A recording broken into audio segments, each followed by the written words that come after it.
Assalamualaikum warahmatullahi wabarakatuh, teman-teman beriman. Ada banyak sekali jalan menuju hidayah Allah Subhanahu wa Ta'ala. Berikut ini adalah kisah nyata dan inspiratif untuk Anda dari seorang ahli bedah asal Prancis bernama Maurice Bucaille yang mendapatkan hidayah keislaman setelah melakukan penelitian jasad Fir'aun. Maurice Bucaille dibesarkan di lingkungan agama Kristen. Dia mengenyam pendidikan di Fakultas Kedokteran di salah satu universitas Prancis, dan dia termasuk mahasiswa yang berprestasi. Karirnya di bidang kedokteran yang semakin berkembang membuatnya menjadi salah satu dokter bedah terkenal di Prancis. Pada pertengahan tahun 1975, sebuah tawaran dari pemerintah Prancis datang kepada pemerintah Mesir. Negara Eropa tersebut menawarkan bantuan untuk mempelajari, meneliti, dan menganalisis mumi Fir'aun. Tawaran itu disambut baik oleh pemerintah Mesir. Setelah direstui, mumi Fir'aun tersebut kemudian dibawa ke Prancis, sehingga pihak Prancis membuat pesta yang sangat meriah untuk menyambut kedatangan mumi Fir'aun tersebut. Mumi Fir'aun itu kemudian dibawa ke ruang khusus di pusat purbakala Prancis yang selanjutnya dilakukan penelitian oleh para ilmuwan terkemuka dan para pakar dokter bedah dan otopsi di Prancis. Penelitian itu ditujukan untuk mengungkap ada rahasia apa di baliknya. Profesor Dr. Maurice Bucaille adalah seorang pemimpin ahli bedah sekaligus penanggung jawab utama dalam penelitian mumi Fir'aun itu. Bucaille adalah ahli bedah kenamaan Prancis dan pernah mengapalai klinik bedah di Universitas Paris.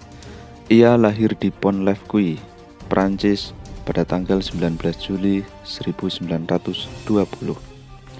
Maurice Bucaille memulai karirnya di bidang kedokteran pada tahun 1945 sebagai ahli gastroenterologi, dan pada tahun 1973 ia ditunjuk menjadi dokter keluarga oleh Raja Faisal dari Arab Saudi.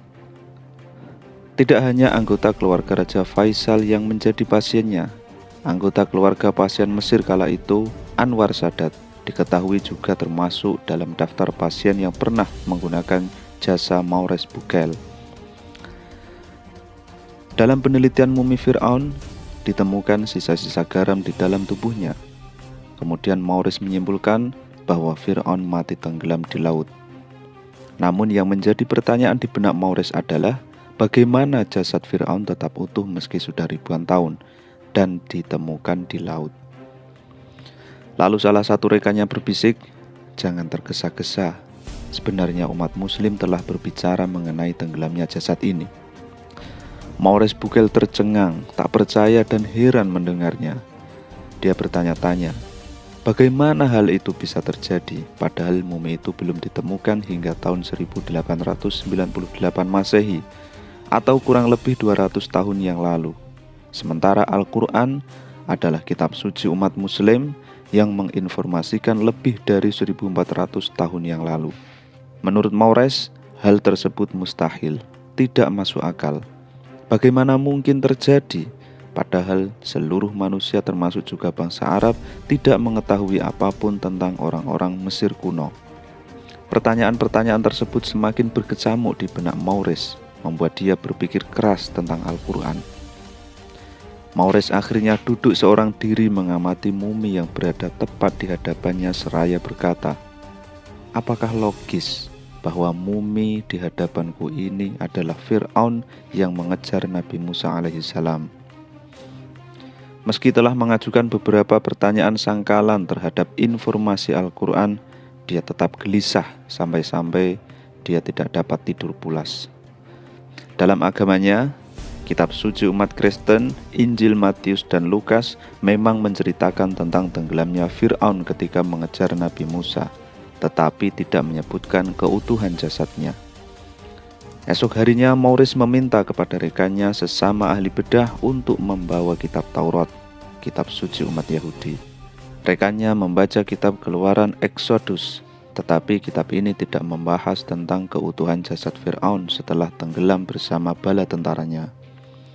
Setelah program penelitian selesai, Prancis mengembalikan mumi tersebut ke Mesir, dan Maurice memutuskan pergi ke Arab Saudi untuk mencari jawaban dari pertanyaan-pertanyaannya. Dia menghadiri konferensi yang membahas keutuhan jasad Fir'aun dan ingin bertemu secara langsung dengan para ilmuwan muslim di bidang anatomi.